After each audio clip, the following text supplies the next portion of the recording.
Now recording. In case anyone wants the download link ahead of time, I'm going to do that.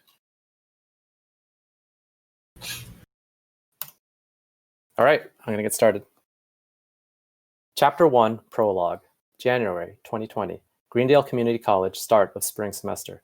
Good morning, everyone. Welcome to Fundamentals of Law 102, Jeff Winger said. Most of you were here last semester, but for those of you who weren't, I'm Professor Winger, and I will be teaching this course. The room quickly... Oh, sorry, go ahead. Sorry. Go ahead. Yeah, we'll do it that way. Go ahead. Okay. The room quickly went quiet. Jeff was a popular teacher and controlled the classroom with a natural authority. He took off his jacket, slung it over the back of his chair, rolled up his shirt sleeves, and threw a wink at a brunette in the front row, whose face had gone dreamy. She blushed slightly and sat up straight again. Before we start, I have an important announcement to make. As those of you who volunteer for the Justice Project will already be aware, last semester I applied for funds to attend this summer's Conference on Justice and Appeal System taking place in Georgetown University, Washington, D.C. I'm pleased to announce I have been granted funds to attend and take 2 students with me. If you are interested in attending, please sign the sheet currently going around class. Places will be assigned on the basis of grades obtained and willingness to pursue extra credit opportunities, and successful candidates will be announced on return from spring break. Now, if you please turn to page 27. Day after spring break, Office of the Greendale Justice Project. Jeff Winger was going through the assignments of the first half of the semester. Gemma has to go. She's way ahead of the others, but any one of 5 could get the second place. I've only got enough funds for 2 rooms. If I pick a guy, I'll have to share a room with him, but another girl, and they can share while I have a room to myself. He put his head around the door. Gemma, Haley, can I see you in my office, please? Georgetown University, Washington, D.C. Conference on Justice and the Appeal System, Main Lecture Theater. Jeff knew exactly why he'd chosen to attend the lecture being given by the FBI guest speaker from Quantico. He looked down once again at the amendment slip, which had been stapled into the conference program, to make sure it hadn't changed since he looked at it. It hadn't. 1430-1630. The Perspective of Law Enforcement. Speaker, FBI Special Agent A. Edison, replacing the previous announced speaker. If pushed, he would have said it offered the best chance of an entertaining Q&A session, given the likely hostile audience. He wasn't ready to admit the truth, that his palms were sweating and his heart in his mouth at the possibility of seeing Annie again after so long. The conference chairman walked up to the podium and tapped the microphone for attention. Ladies and gentlemen, your attention please, Professor Greenman said. For those of you who haven't received a copy of the amended programs, Professor Leo Armitage has been called away on official business and is unable to make today's lecture. However, the FBI has graciously provided a replacement who has been working closely with Professor Armitage and is fully qualified to speak on his behalf. Please welcome Special Agent Annie Edison. Jeff sat upright in his seat. He hadn't really believed it was possible until this moment. It really is her, he thought in dumb shock as the petite figure of a woman who had once been the most important thing in his world walked up to the podium. Jeff never budged from his position as he focused with intense concentration on everything Annie said, every mannerism, every gesture. When the lecture ended and the call for questions went out, he made sure his hand went up first, and he practically tore the microphone out of the assistant's hand as it was brought over to him. Jeff Winger from the Greendale Justice Project. Annie went stiff with shock as she heard his name, recognized his voice. It really is him. What are you doing here, Jeff? Shouldn't you still be rotting in that place? You look just like you did. No, you look better. Annie noted he'd shaved off his beard and was wearing a sharp suit, and seemed to have recovered an easy self-confidence as he gripped the microphone. She disciplined herself to relax and concentrate on his questions. Jeff was somewhat gratified to see Annie looked almost as shocked as he felt, even if she did swiftly smooth over her expression. Thank you for volunteering to be the lion in this den of Daniel's special aid. Oh, sorry, that's not... That's all right. Keep going. No. Jeff opened, pausing slightly to allow the rumble of good-natured laughter to die down. My question is straightforward enough, he continued. You stressed in your presentation that law enforcement agencies such as yours are committed to justice as anybody in this room, and that we should be prepared to see you as allies, not as rivals. However, I think I speak for most of my colleagues here present who specialize in miscarriage of justice cases that the law enforcement agencies we deal with very rarely see us as allies. There was a rumble of agreement from around the room. Do you not perhaps accept that the message you have just given also needs to be given with your own organization? Thank you for your kind welcome, Mr. Winger. Annie smiled up at him. You're quite correct, of course. This is a message that needs to be taken on board by all parties. For an example, in the FBI, Annie proceeded to give a concise answer of how the FBI was constantly overhauling procedures and training to ensure evidence was retained and access for defense counsel safeguarded. Jeff returned to his seat and listened to the rest of the Q&A. At the end, he turned to Gemma and Haley and asked them to wait a moment as he had something personal to attend to. Then he walked to the front of the auditorium and waited while Annie handled those attendees who preferred to ask questions one-on-one. As he watched her deal with the questions confidently and with good humor, Jeff felt he wasn't sure what he felt. Pride, wistfulness, uncertainty, even resentment? Instead, he forced himself to relax and just watch as memories came forth unbidden. Finally, she dismissed the last one and walked over to him. Would it destroy your credibility with... Oh, that's you. It's okay. Would it destroy your credibility with this crowd if I gave you a hug? She asked with a warm smile. Jeff smiled back. No more than it would destroy yours with your bosses. He held out his arms. Come here, Annie. She did. The hug was soft and warm and exactly how Jeff remembered. It's been so long, he said, as a moment of sadness flicked across her face. Can I buy you dinner or something so we can catch up properly? I don't think we can do it just standing here. Annie's face fell. I can't, Jeff. I've got a meeting at FBI headquarters. Then she brightened again. It's only a case review and shouldn't take more than an hour. Pick me up from my hotel at 7:30 and we'll go on from there? She scribbled a name and address on the back of a business card and handed it over to him. Jeff automatically gave her one of his cards in return. Thanks, Annie. I'll see you later. Jeff smiled at her. It's a date, Jeff. Annie smiled back at him. They hugged again, and Annie swiftly left the room.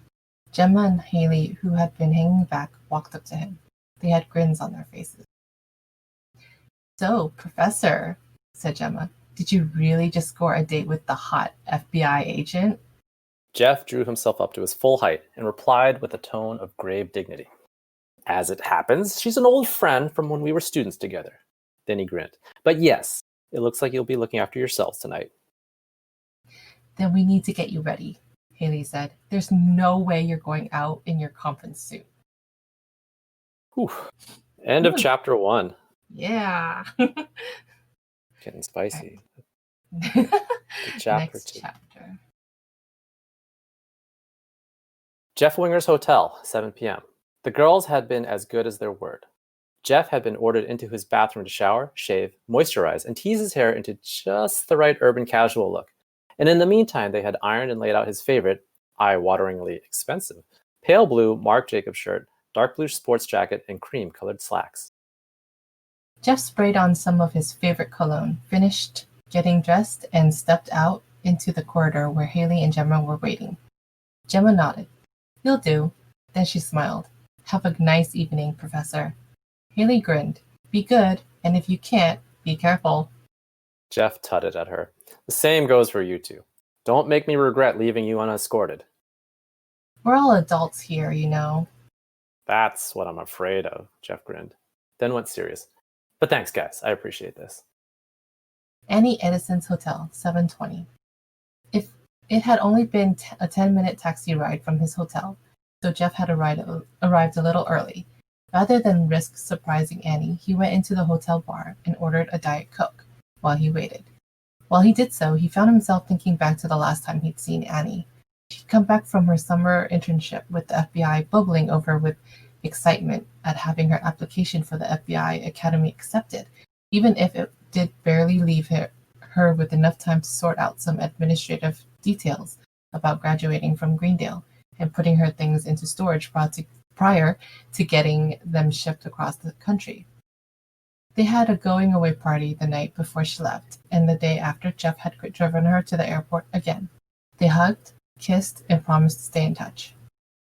Then, the disillusionment had set in. The texts and emails from Annie got shorter and further apart, with the very last message being an apology that she would not be able to return to Greendale for the Christmas break, as she needed to study and promising to sort out something with her out in the new year. Jeff had tried to reestablish contact around the time she should have graduated, only to find her contact details had gone dead, and Quantico refusing to say any more than she'd graduated early and was on a classified assignment. Literally, the next thing he'd heard from was her as she walked up to the podium at the conference. He didn't know whether to be excited to see her again, scared, or... He checked his phone. It said 7:29. Close enough. He tapped in the number on her business card and started typing. Downstairs in your hotel bar. I decided texting is in your hotel bar. Ready whenever you are. Annie Edison's hotel room, 7:30 p.m. Annie had got back from her meeting 45 minutes earlier. Since then, she'd showered, blow-dried her hair, and put on fresh makeup, lipstick, perfume, and underwear, and was standing by her suitcase wondering what to wear when she got Jeff's message. She read it and smiled. "I'll be down in 5, she replied. She thought briefly about putting her suit back on, then rejected it. Instead, she dived into her suitcase and took out her off-duty dress. Royal blue, cap sleeves, modest neckline, and just above knee length. She looked at it, smiled, wriggled into it, brushed her hair again, and retrieved her shoes and purse before slipping out of her room. Jeff had been in a state of barely suppressed panic ever since texting Annie. Ever since she left the conference, he had been consumed by the thought she would disappear again when he felt his phone vibrate with an incoming message. He took it out and almost sobbed with relief when he saw her reply message. "What the hell's the matter with you, Winger? Annie or not, no woman should be able to do this to you." It was actually closer to 10 minutes before the elevator doors opened, and Jeff saw her step out and walk over to the bar where he was waiting. He instinctively stood up as an expression of awed amazement crossed his face. Annie looked completely different from 3 hours ago. "Damn, but she really knows how to wear that dress," was the first coherent thought he had. In Jeff's imagination, it wasn't so much covering her curves as caressing them. "Stop that, Winger." Annie walked across the bar at a sedate pace, with a swing in her hips. By the time she reached Jeff, he was a long way from being the only one in the bar who couldn't take his eyes off of her. "Well?" she said, with a distinctly sultry smile on her face. Jeff felt a smile spread across his own face. "If that dress is your way of saying a 3-hour wait was worth it, then I agree. Unreservedly." Annie rolled her eyes at him. "It's my way of saying I want to relax and enjoy the evening," she said with an aspirated smile that Jeff remembered far too well. "You're not exactly dressed down yourself, Jeff." Annie's look had turned appraising. "Still working out, I see." Jeff grinned. "Hey, a body like this has to be earned. Do you want to spend the rest of the night here or find a real bar? I think I saw one just up the road." "Let's walk," she said, but she stayed put, but with an expression on her face as though she was expecting something from Jeff. He raised an eyebrow and offered his arm. "Milady?" She flashed him a brilliant smile and put her hand around it. "Milord?" Jeff felt his heart skip a beat as she said it. With a distinct swagger in his hips, he led her out of the hotel and to the nearby bar. "Now, what does a girl have to do to get a drink around here?" she said after they arrived. "Wear a dress like that, I suspect," Jeff grinned. Annie rolled her eyes again, but smiled back at him. "Appletini?" he said. I'm impressed you remembered, but I'm not 22 anymore, Jeff. Make a proper martini." "No, you're really not." Jeff was still coming to terms with just how amazing, damn it, how grown up Annie was looking. Shaken or stirred? "I'm an FBI agent, not British Secret Service, Jeff. I really doubt it matters." The smile on her face was just damn, sexy, knowing, and very, very grown up. It was a look she must have learned after Greendale. Jeff had a sudden moment of intense jealousy as he thought of the guys she would have practiced it on. You let her go, remember? He thought to himself as he fought the feeling down and went to the bar to get the drinks. When he got back, Jeff handed her her drink. He wanted to keep things light and cheerful. He really did, but he couldn't. He had to have an answer to the thing that was eating away at him. It's been a long time, Annie, he said in a quiet tone of voice that was one part sad, one part accusatory. Annie flinched slightly and broke eye contact. But ever since she had agreed to meet with Jeff tonight, she had known she would have to answer this question, just as Jeff had known he would have to ask it. So she looked him in the eyes again and told him about how Quantico had been so much harder than she expected, how she had to spend all her time studying, not just to keep up, but to make up for what she should have learned for her bachelor's degree, but hadn't because Greendale was too chaotic to teach it. She had graduated nonetheless, and Jeff noted the bitter pride in her voice as she said this. But she had been recruited for a task force whose work was sufficiently classified she had to close all her social media accounts and restrict contact with anybody who hadn't been vetted. The task force was wound up last September. We got thanked for our hard work and reminded it was still secret, and any leaks would earn the leaker a one-way ticket to Guantanamo. I was assigned to the FBI office in Norfolk, Virginia, and things finally started to go back to normal. I got an apartment, free time, and a boyfriend. Annie looked at Jeff closely. She didn't miss the fleeting look of sadness that crossed his face. Indeed, she was oddly cheered by it, but she didn't comment on it either. Jeff was spared the need to reply immediately as a waiter arrived and put a bowl of olives, another of bread, and a plate of antipasta on the table. Jeff took the opportunity to ask for more drinks, and then turned back to Annie. I ordered snacks, he said apologetically. I didn't know about you, but I haven't eaten yet. He was silent for another long moment. Then he smiled suddenly. You do realize that custom and precedent requires me to hate him and go on a self-deluding and destructive jealous rampage now, don't you? Annie looked at him in surprise. Have you really grown up enough to be that honest with yourself, Jeff? Or have we just grown apart? She thought. Instead, she just smiled at him, pulled out her phone, and opened up the picture gallery and passed it over. His name is Paul, and he works for the federal prosecutor's office. We met when he was assigned to a case I was lead investigator on. He asked me out, and when we got a guilty verdict, and we've been living together since May. He's a good man, Jeff. He needs to be, if he's going to deserve to be with you. Jeff didn't notice Annie's expression soften. Instead, he was focusing on the picture. A tall man with blonde hair and blue eyes and a brilliant white smile. A few years older than Annie, but probably not as old as me, he thought, slightly sourly, but wearing it confidently. Don't say it, Jeff, Annie said with a mischievous smile on her face. Jeff was genuinely surprised. Say what? He's a lawyer, and he looks like you. Jeff laughed softly. He always did have good taste in men. Well, apart from Vaughn. And rich. And... Careful, Jeff. Annie wasn't sure whether to be amused or irritated. There was nothing wrong with Troy, and even you weren't as bad as you liked to think you were. There was one thing wrong with us, Jeff said softly. Annie raised a questioning eyebrow. Jeff read it. Neither of us realized how lucky we were to have you interested in us until it was too late. Annie blushed slightly, looked down at her glass, and decided to change the subject. I thought several times about getting in touch again, but there was a part of me that felt that Greendale was some bizarre dream that I'd woken up from, and I was afraid to go back to it in case I'd find I'd changed too much and we weren't friends anymore. I felt I'd almost rather just hold on to the memories than risk it. I was afraid to see what pit you'd fallen into without me, and yet you seemed to be okay. A small, selfish part of Annie was offended that Jeff seemed to have shaken off losing her so easily.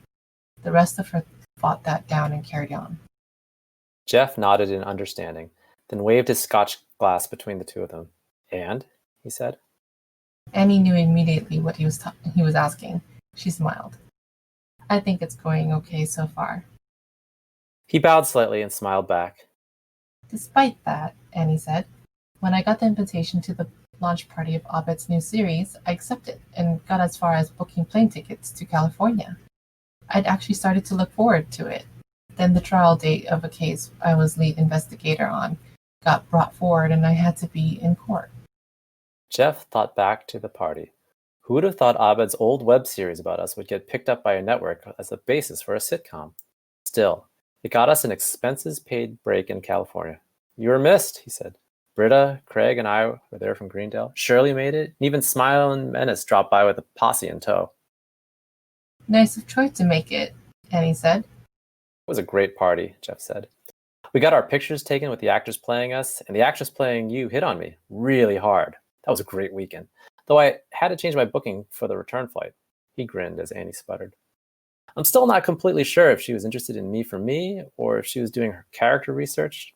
Then he said ruefully, though I suppose I should have gotten a clue from when she turned up for our date in a flowery dress, ballet flats, and a green cardigan.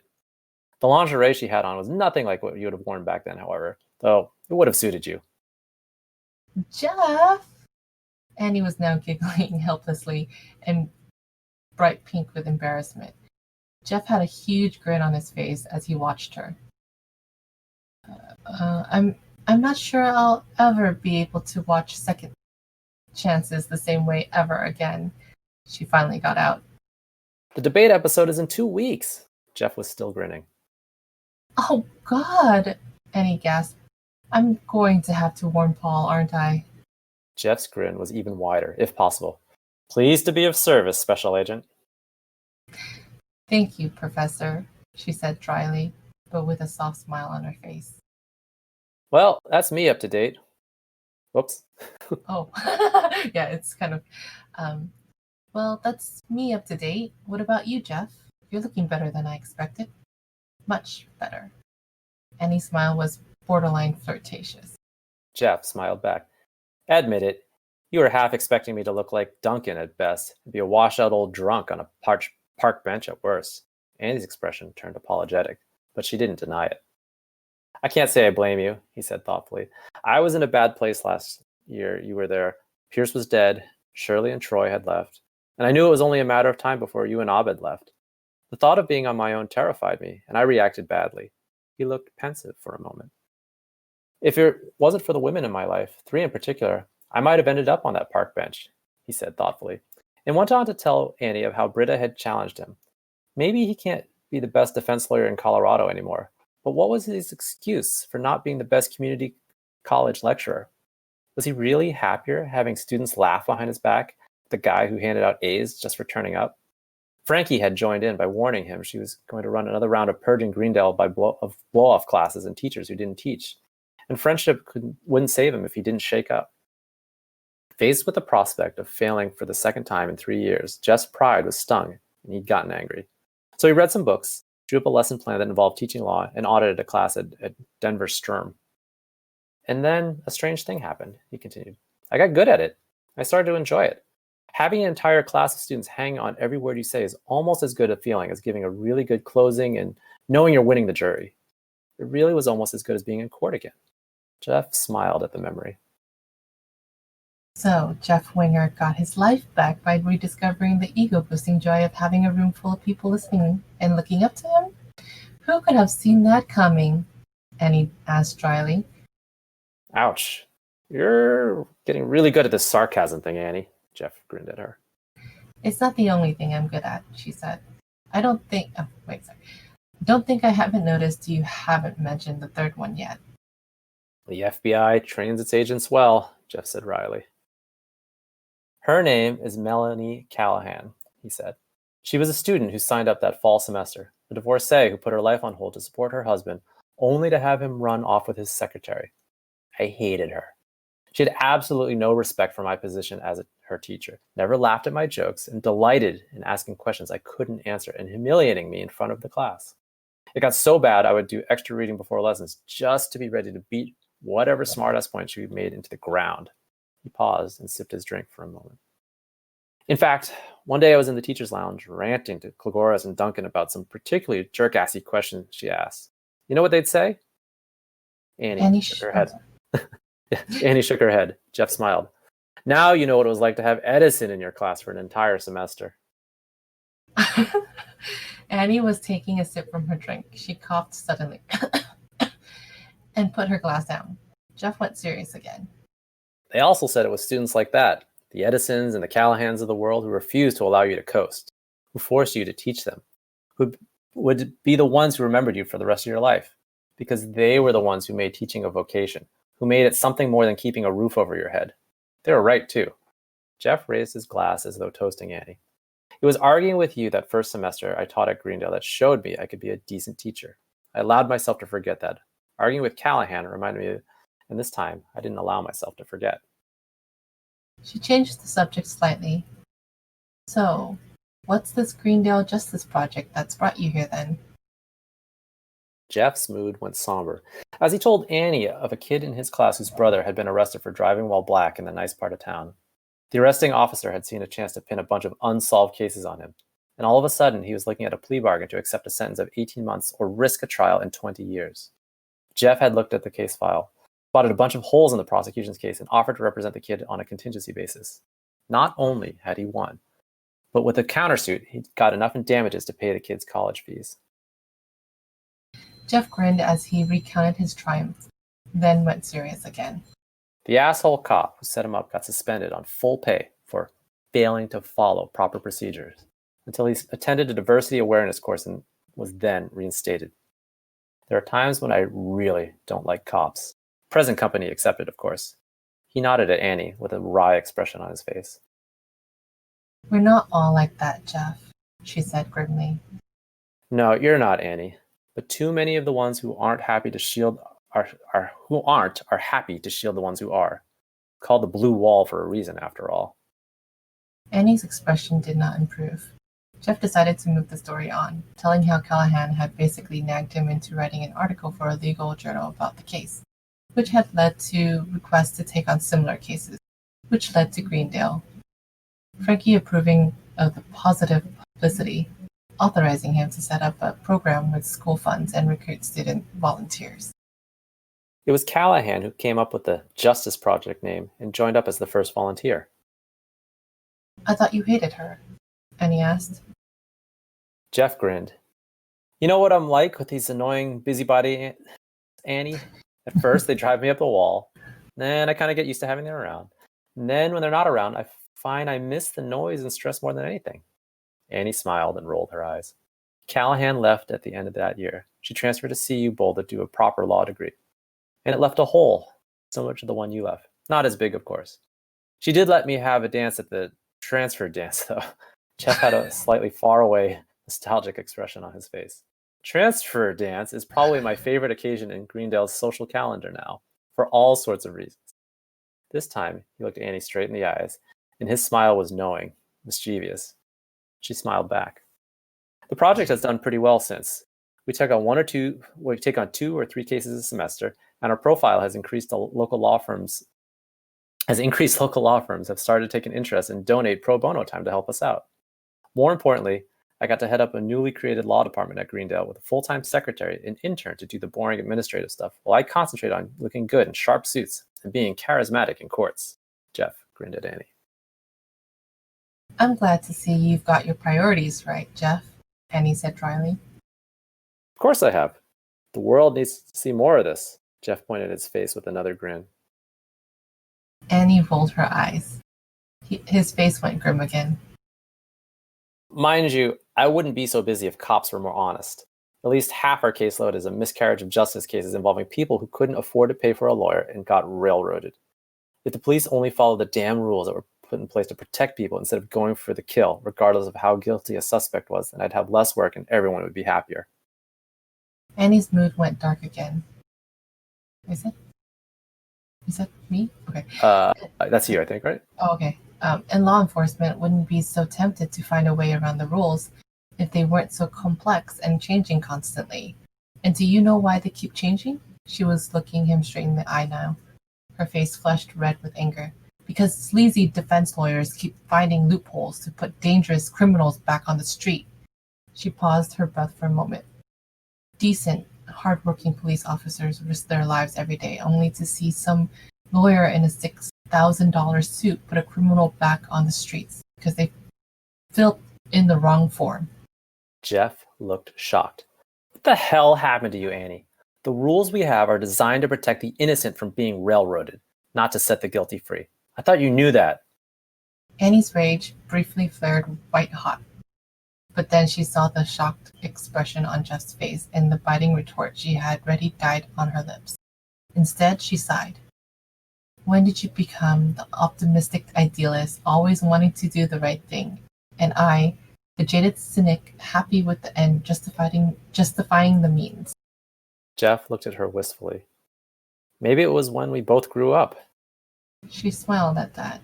We were so immature back then. Growing up sucks. Annie decided to shift the subject to a lighter topic. So, Jeff, you know about my private life, but we never got to talk about yours. Is there a special lady? Jeff smiled, shook his head. I've dated a few times. There have been a couple of women who I got fond of and who stayed around for a while. But nobody special since, well, he halted for a moment. Since I left? Annie thought to herself. She didn't say anything, but her eyes showed she understood what Jeff was saying. You'll get there, she said. I said you'd be okay, didn't I? Her smile turned mischievous. After all, I can't imagine you're short of offers. Jeff actually chuckled at that. Annie smiled again. Look, she said. It's my turn to get a drink. Scotch? Oh, On his nod, she stood up and walked over to the bar. Jeff watched her go. He waited for the part of his conscience or self-loathing or whatever that had always reared its head when he allowed himself to notice Annie that way to show up. He was nowhere to be seen. Damn, she really is all grown up now. He shook his head and smiled softly to himself. Annie came back to the table a couple minutes later. So, how's Britta? She asked when she got back. Enjoying being a mother, Jeff said, deadpan. That's not... What? Oh, Jeff, don't tell me you didn't. She looked appalled. Jeff was hugely amused. Seriously, Annie?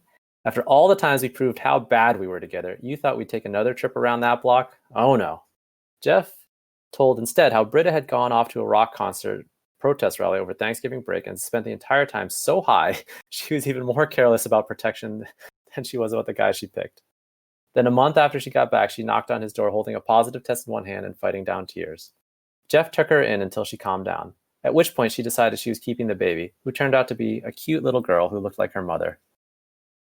Taylor always has a big hug for Uncle Jeff, he finished the story, smiling at the recent memory. You guys have so much history now that I'm not part of anymore. Annie found herself thinking with a trace of surprised sadness. Come on, Jeff, she said instead. Even as out of touch as I was, I think I would have heard if Britta had a baby. Jeff shook his head. Believe it or not, she never made a formal announcement. Something about being a modern, liberated woman who refused to be defined by her fertility. But if you ask me, she just wanted to postpone having to go over the whole no idea who the father is thing with Shirley for as long as possible. Ouch, Annie winced. That must have been interesting. Jeff smiled again. Actually, Shirley ended up thinking Taylor was so adorable she didn't have it in her to be more than mildly judgmental. Annie nodded. Whatever she thought about the rest of us, she always had a big heart where children were concerned, she said, remembering nights babysitting Shirley's boys in exchange for dinner and gossip. I miss Shirley, Annie said wistfully. I miss everybody. It's been so long. I spent so much time trying to build a future, I forgot about the past. But you guys were the first people who... Jeff was shocked to see she suddenly seemed to be on the verge of tears. Hey, stop that, he said. We're supposed to be having fun. Women don't normally cry until after I've had sex with them. Annie looked up with a shocked expression on her face. That is to say, Jeff stammered. Oh, Jeff. Annie was shaking her head and smiling now. Even if I made... sorry, my bad. Even if I made an idiot of myself, that's still better than tears, Jeff thought. He reached over the table and took hold of her hand. She let him. You've got nothing to be upset about, Annie. You had every right to build up your own life and think of yourself first. However much time you need, we would still be there for you. I know that, Jeff. Still, it's good to hear. Damn.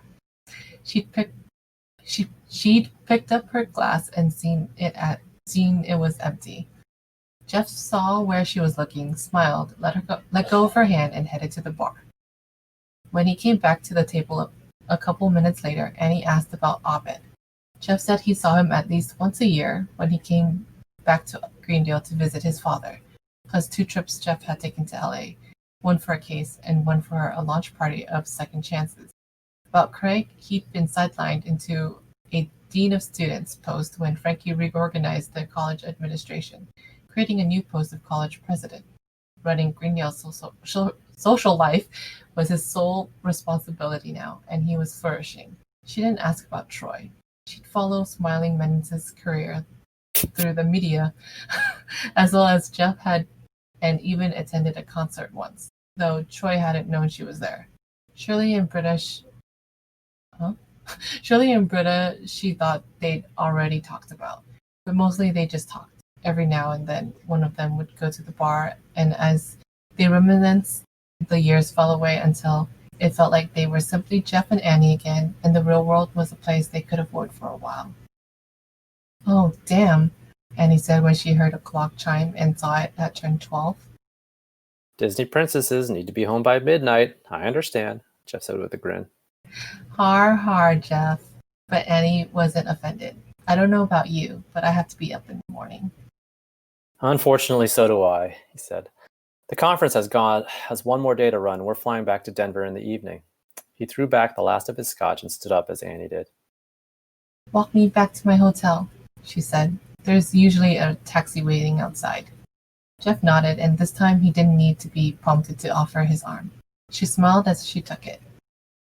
They didn't talk much on the way back to her hotel. The closeness and the silence seemed to say everything they needed to say. Well, here we are, Annie said, outside the lobby of her hotel. She turned to face Jeff. Let's promise it won't be so long before next time. Deal, Jeff said, smiling down at her. Annie smiled back at him, stepped forward, pulled him into a hug. Jeff hugged her back for a long moment, committing the softness and warmth of her to memory. They separated. Jeff looked at Annie. Her eyes were warm and soft and huge and sparkling in the streetlights, and all of a sudden, it was 10 years ago, and Jeff was outside the transfer dance. He pulled Annie back towards him. Her mouth opened slightly with surprise as Jeff kissed her. And then she was kissing him back as their arms wrapped around each other and pulled each other as close together as possible. She moaned slightly as their tongues met, and Jeff's hand tangled into her hair, caressing the back of her head and... I'm sorry, Jeff, but I can't do this. She pulled away suddenly. I'm sorry, she said again, turning on a heel and walking as fast as she could to the hotel door. Jeff felt rooted to the spot. Crap. And chapter 2. I need to drink my drink. Yeah, that was a lot of reading. Oh my god. Well, I think I'm going to end the recording. That was more than 20 minutes. Yeah, that was pretty long. But that was good. That was actually pretty good. 2 chapters. Not bad. It's not bad. Yeah.